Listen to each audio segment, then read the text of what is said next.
Hello class 5th students. Let's start with unit number 8 and the name of the unit 8 is Fun and Entertainment and the chapter we are going to start is chapter number 47 Musical Maestros यानी संगीत में जिन्होंने महारत हासिल की है, जो संगीत के कलाकार हैं उनके बारे में हम यहाँ पर पढ़ेंगे. Indian classical musicians and singers have played a great role in popularizing Indian music across the world.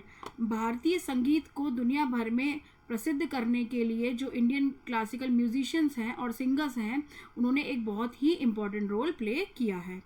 They have encircled the world of music and enthralled the audiences with their masterful artistry. उन्होंने अपनी कला से दुनिया भर के audiences को बहुत ज़्यादा प्रभावित किया है.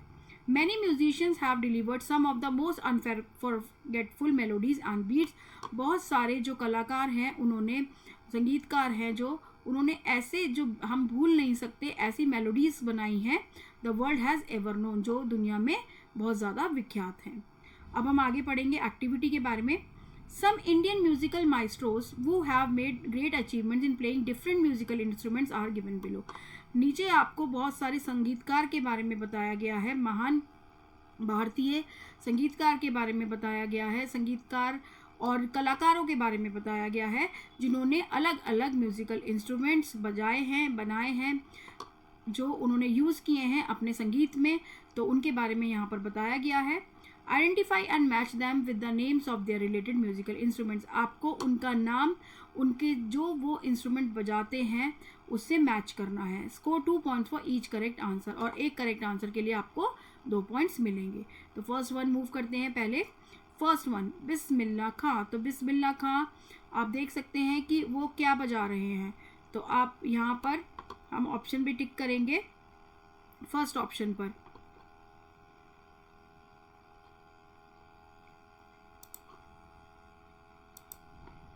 तो फर्स्ट मैच करेंगे हम डी पार्ट से संतूर,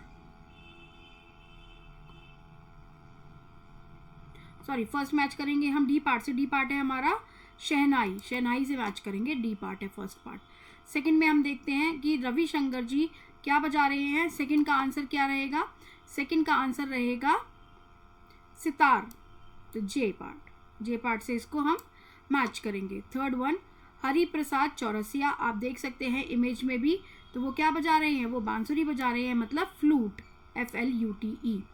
फोर्थ में देखेंगे जाकिर हुसैन, वो क्या बजा रहे हैं? आप इमेज में भी देख सकते हैं, तो बी पार्ट से मैच करेंगे तबला. फिफ्थ पार्ट देखेंगे अमजद अली खान, वो क्या बजा रहे हैं? वो बजा रहे हैं सरोद, उसको क्या बोलते हैं? सरोद. सी पार्ट से मैच करेंगे. Now sixth one Shiv Kumar Sharma, Shiv Kumar Sharma ji क्या बजा रहे हैं? तो सिक्स में आप देख सकते हैं, तो सिक्स पार्ट हम मैच करेंगे ई पार्ट से.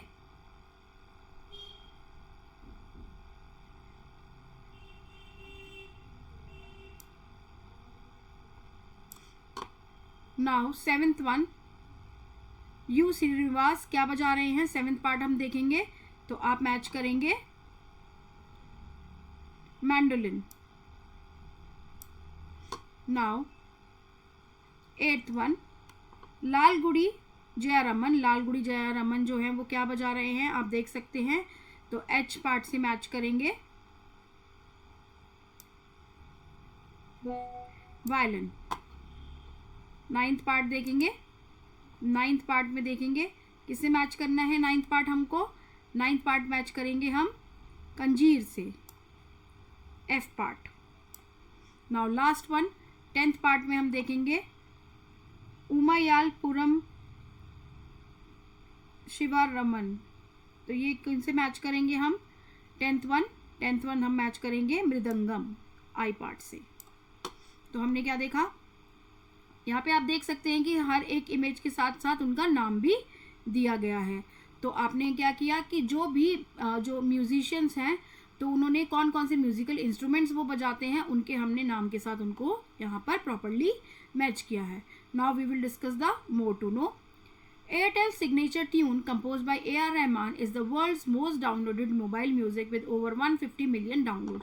जो एयरटेल का जो म्यूज़िक है, सिग्नेचर ट्यून है जो उसका, वो AR रहमान जी ने करा है कंपोज, और वो सबसे ज़्यादा मोबाइल म्यूज़िक की वर्ल्ड में सबसे ज़्यादा डाउनलोडेड म्यूज़िक है। और कितना डाउनलोडेड हो चुका है वो 150 मिलियन डाउनलोड्स हैं। That's all about the chapter number 47. Now we will move on to the chapter number 48, Indian musical instruments. Indian musical instrument यानी भारतीय संगीत के जो इंस्ट्रूमेंट्स हैं, जो यंत्र हैं, वो उसके बारे में हम आपको यहाँ पर जानकारी देंगे। आगे बढ़ते हैं। Small descriptions of some Indian musical instruments are given below. यहाँ पर कुछ वाद्य यंत्र के, जो संगीत के यंत्र हैं, उनके बारे में आपको यहाँ पे बताया गया है। Read them and right the names of musical instruments correctly. आपको उनके बारे में इंफॉर्मेशन पढ़नी है और उनका नाम लिखना है। Score 2 points for each correct answer. और अगर आप एक करेक्ट आंसर करते हैं तो आपको 2 पॉइंट्स मिलते हैं। तो फर्स्ट से स्टार्ट करते हैं। It is the most popular stringed instrument of India and it is played with the plectrum worn on the finger. तो ये कौन सा सबसे ज़्यादा पॉपुलर इंस्ट्रूमेंट है भारत का, और ये स्ट्रिंग से बजाया जाता है। इसमें स्ट्रिंग होता है और इसमें क्या होता है कि उंगली पर एक प्लेक्ट्रम होता है, उसको हम पहनते हैं और उससे ये बजाया जाता है। तो इस इंस्ट्रूमेंट का नाम है sitar. Now second one, it is very important string instrument in India which originated from Rajasthani folk instruments. ये राजस्थानी फोक इंस्ट्रूमेंट से ओरिजिनेट हुआ है और ये भी स्ट्रिंग इंस्ट्रूमेंट है। तो इसका नाम क्या है? Sarangi. Now third one, it is 4 or 5 stringed instruments which gives the essential drone background to all Indian music। जितने भी हमारे भारतीय संगीत होता है उसमें जो बैकग्राउंड म्यूजिक में इसका इस्तेमाल किया जाता है, और इसके अंदर 4 से 5 स्ट्रिंग होते हैं, यानी 4 से 5 तार होते हैं। तो इसको क्या बोलते हैं? इसको बोलते हैं tanpura. Now fourth one, it is played with a bow and has many strings. It is one of the major musical instrument of North India। ये नॉर्थ इंडिया का बहुत मेजर इंस्ट्रूमेंट है और इसके अंदर क्या किया जाता है? ये बो के साथ और स्ट्रिंग्स के साथ प्ले किया जाता है। तो इसका क्या नाम है? इसका नाम है Esraj. Now fifth one, it is essentially a water xylophone. ये एक पानी वाला जाइलोफोन है, सारंगी जिसको बोलते हैं। It is made up of a series of china bowls of varying sizes and they are filled with varying levels of water. आप image देख सकते हैं, चाइना बाउल्स हैं और इसमें पानी का लेवल किसी में ज़्यादा है, किसी में कम है। These are then played with 2 light sticks. और ये 2 स्टिक्स होती हैं, उसके ज़रिए इसको बजाया जाता है। तो जैसे इसका नाम है वैसे ही इसका काम है। तो इसका नाम है jal tarang. Now moving on to the sixth one, it is a double reeded bent instrument with a widening tube towards the lower end. There are 8 or 9 holes, the upper 7 for playing the instrument and the lower ones for tuning। आप देख सकते हैं यहाँ पर ये image भी दी गई है 6th में। तो ये क्या नाम है इनका? शेनाई है ये इंस्ट्रूमेंट का नाम। और ये क्या, इसके अंदर 8 से 9 होल होते हैं और जो अपर 7 होते हैं वो क्या होता है? वो किस लिए होता है? वो इंस्ट्रूमेंट को बजाने के लिए होता है। और जो नीचे होता है वो ट्यूनिंग सेट करने के लिए इस्तेमाल किया जाता है। Now seventh one, it is another popular stringed instrument. Its body is carved from a single piece of well seasoned teak wood। और ये एक सिंगल टुकड़ा लकड़ी का जो टीक वुड होती है उससे बनाया जाता है। इसमें भी तार होते हैं, स्ट्रिंग होते हैं। And the belly is covered with goat skin. और जो इसकी बैली होती है वो गोट स्किन की, बकरी की खाल की होती है। It is played by striking with a plectrum made of a coconut shell. और ये किससे बजाया जाता है? जो कोकोनट शेल, जो नारियल का शेल होता है, उससे बना हुआ एक प्लेट्रम होता है, उससे ये बजाया जाता है। तो इसका क्या नाम है? इसका नाम है सरोद। आप यहाँ पर स्पेलिंग भी करेक्ट सही देख सकते हैं यहाँ पर टेक माई हेल्प बॉक्स से। और यहाँ पे आप अपना स्कोर लिखेंगे जो भी आपने अचीव किया है। Now we will discuss the more to know. The name tanpura is probably derived from the tana referring to a musical phrase and pura which means full or complete. जो तान है वो किसका मतलब है? Musical phrase. और पूरा मतलब कि कंप्लीट, यानी तानपुरा एक इंस्ट्रूमेंट का नाम है। That's all about the chapter number 48। Now we will discuss the chapter number 49, performing arts. Performing arts are the arts or skills that require public performance. यानी जब आप एक ग्रुप ऑफ पीपल के सामने परफॉर्म करते हैं तो that is known as performing arts. In these forms of arts, the artists use their voices and or the movement of their bodies to convey artistic expressions। तो इसमें जो artist होते हैं वो अपनी आवाज़ या फिर अपनी बॉडी का मूवमेंट इस्तेमाल करते हैं आर्टिस्टिक एक्सप्रेशंस को कन्वे करने के लिए, आप तक पहुंचाने के लिए। और परफॉर्मिंग आर्ट्स के जो उदाहरण हैं, जो एग्जांपल्स हैं, वो कौन कौन से हैं? Acting, singing, dancing etcetera are some performing arts. ये एग्जाम्पल है परफॉर्मिंग आर्ट्स के। Now we will discuss the activity. Small descriptions about some performing arts are given below. Read them and write the names of correct forms of performing arts. Score 2 points for each correct answer. यहाँ पे हमें कुछ performing arts के बारे में बताया गया है, आपको उसके बारे में पढ़कर उसका exact जो performing art का नाम है वो आपको यहाँ पर fill in the blanks में लिखना है, और अगर आप सही पॉइंट लिखते हैं तो आपको 2 पॉइंट्स मिलते हैं हर एक करेक्ट आंसर के लिए। तो starting with the first one, a form of popular music usually featuring vocals, electric guitars and a strong backbeat of other instruments such as saxophone. तो आप देख सकते हैं यहाँ पर इमेज में भी, तो यहाँ पे क्या होता है कि ये पॉपुलर, बहुत ज़्यादा पॉपुलर म्यूज़िक है और इसमें लोग गाते हैं, इलेक्ट्रिक गिटार्स का इस्तेमाल होता है और इसमें बैकग्राउंड में हाई स्ट्रॉन्ग बीट का भी इस्तेमाल होता है और इंस्ट्रूमेंट्स का इस्तेमाल होता है जैसे कि सेक्सोफोन। तो ये किस तरीके का परफॉर्मिंग आर्ट है? ये है rock. Now second one, Music of general appeal to teenagers and is often defined as music produced commercially for profit. तो जो इसमें गाना बनाया जाता है वो बेसिकली प्रॉफिट पर्पस के लिए बनाया जाता है और ये टीनेजर्स को काफ़ी पसंद आता है। तो ये कौन सा म्यूजिक है, कौन सा परफॉर्मिंग आर्ट है? ये pop. Now third one, an art perform the that originated in Europe and consist of a dramatic stage performance set to music. तो इसमें क्या होता है कि एक स्टेज परफॉर्मेंस होती है जो यूरोप में इसका ओरिजिनेशन हुआ था और इसमें ड्रामेटिक स्टेज परफॉर्मेंस होती है जो कि म्यूजिक से रिलेटेड होती है। It usually features vocals, electric guitars and a strong back beat of other instrument. इसमें भी वोकल्स होते हैं, मतलब गीत गाते हैं लोग, गा के बताते हैं अपनी बातें, इलेक्ट्रिक गिटार्स का इस्तेमाल होता है और बहुत स्ट्रॉन्ग बैकग्राउंड म्यूजिक होता है इंस्ट्रूमेंट्स के जरिए। तो ये कौन सा होता है? ये इसको बोलते हैं opera. Now fourth one, a lively folk dance executed in steps in which one or two soloists perform rapid intricate hopping steps to music. क्या होता है कि इसमें एक फोक डांस की तरह ये इस्तेमाल होता है और इसमें जो रिप्रेजेंटेशन दे रहे होते हैं तो वो स्टेप्स को हॉप करते हैं और वो स्टेप्स किस पे करते हैं? म्यूजिक पर करते हैं।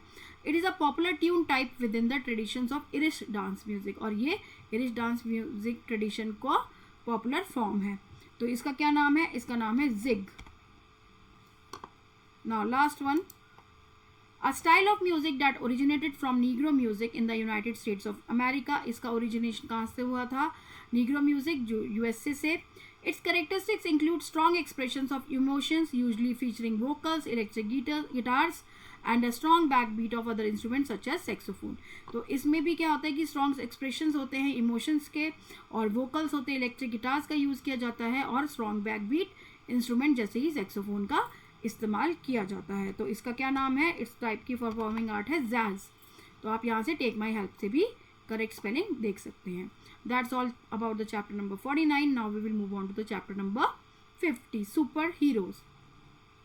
There are many superheroes over the years that are featured in comics, animated movies and regular movies. तो आप देख सकते हैं कि बहुत सारे सुपर हीरोज़ के बारे में बात की जाती है जो कि कॉमिक्स में होते हैं, कुछ एनिमेटेड मूवीज़ में भी होते हैं और कुछ मूवीज़ में भी सुपर हीरोज़ की बात की जाती है। Superheroes are supposed to possess extraordinary or superhuman powers and are dedicated to protect the public. जो सुपर हीरोज़ होते हैं उनके पास स्पेशल पावर्स होती है जो कि लोगों को बचाने में या फिर लोगों की हेल्प करने में किसी ना किसी तरीके से काम आते हैं। तो उनके अंदर बहुत ज़्यादा शक्ति होती है, वो बहुत शक्तिशाली दिखाए जाते हैं। Now we will discuss the activity. Pictures of some super heroes are given below. यहाँ पर बहुत सारे शक्तिशाली हीरोज़ की आपको फ़ोटो दी गई है। Identify them and right the names, score 3 points for each correct answer. आपको उनको पिक्चर देख के आइडेंटिफाई करना है और उनका नाम लिखना है और एक करेक्ट आंसर के लिए आपको 3 पॉइंट्स मिलेंगे। तो फर्स्ट तो सबको ही पता है ये किसकी इमेज है, ये है स्पाइडरमैन की image.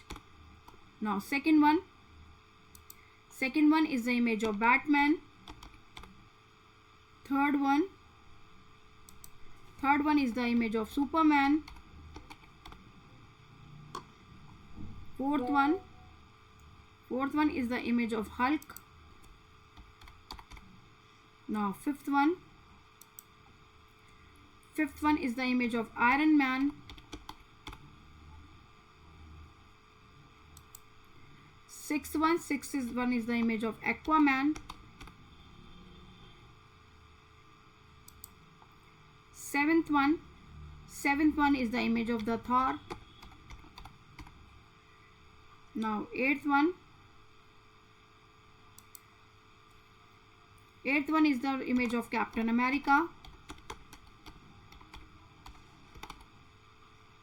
Now last one, ninth one is the image of Black Panther.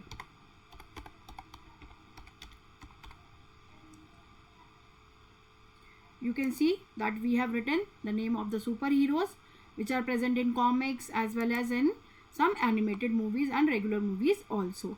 Now we will discuss the more to know. Superheroes who maintain a secret identity often wear a mask. जो super heroes होते हैं वो एक अपनी identity, छुपी हुई identity में रहते हैं और वो ज़्यादातर मास्क पहनते हैं. Ranging from the domino of Robin and Mister Marvel to the full face mask of the Black Panther. तो कुछ फुल फेस मास्क भी अपने फेस पर लगाते हैं. That's all about the chapter number 50 super heroes. Now we will discuss the chapter number 51 arts and crafts. Art serves as a medium of expressing feelings. जो art होती है, जो कला होती है, वो क्या काम करती है? वो हमारी फीलिंग्स को एक्सप्रेस करने के काम में आती है. और क्राफ्ट क्या होता है? क्राफ्ट हम किसी भी चीज़ को लेकर कोई ना कोई चीज़ से कुछ सामान बनाते हैं, जिसको हम शिल्प भी बोलते हैं. Art serves as medium of expressing feelings. It also leads to man to open up his creativity. और हम हमारे अंदर जो क्षमता है, जो क्रिएटिविटी है, वो हम अपने आर्ट्स के ज़रिए हम अपना एक्सप्रेस कर सकते हैं. And creation of various object that help him to display his inner thoughts as well as his outer surrounding. तो जो आप अपने मन में फीलिंग करते हैं, फीलिंग रखते हैं, तो वो भी आप कैसे एक्सप्रेस कर सकते हैं? वो आर्ट के ज़रिए आप एक्सप्रेस कर सकते हैं. Now we will discuss the activity. Pictures of various types of arts and crafts are given below. Identify them and write the names of the arts. Score 2 points for each correct answer. यहाँ पर different types of arts and crafts की images दी गई हैं. आपको उनको पहचानना है और उनका नाम लिखना है और आपको एक करेक्ट आंसर के लिए 2 पॉइंट्स मिलेंगे. तो starting with the first one तो सब बच्चों ने की होगी. तो first one is the image of origami.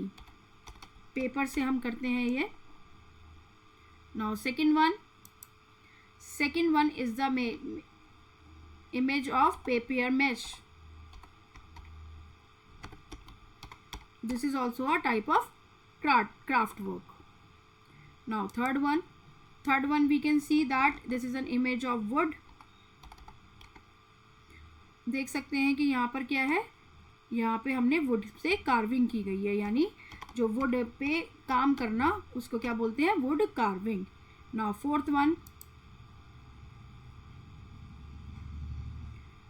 fourth is batik. Batik painting is fourth one. Now fifth one is pottery. मिट्टी से सामान बनाना. Sixth one is puppetry. कठपुतली. Now seventh one as you can see in the image, this is a brass work. And the last one is painting. These are the different art and craft forms. We have written the name. You can also take the help from the Take My Help box. That's all about the unit number 8 and chapter number 51. Hope you all understand it well. Please share, like and subscribe. Thank you for watching.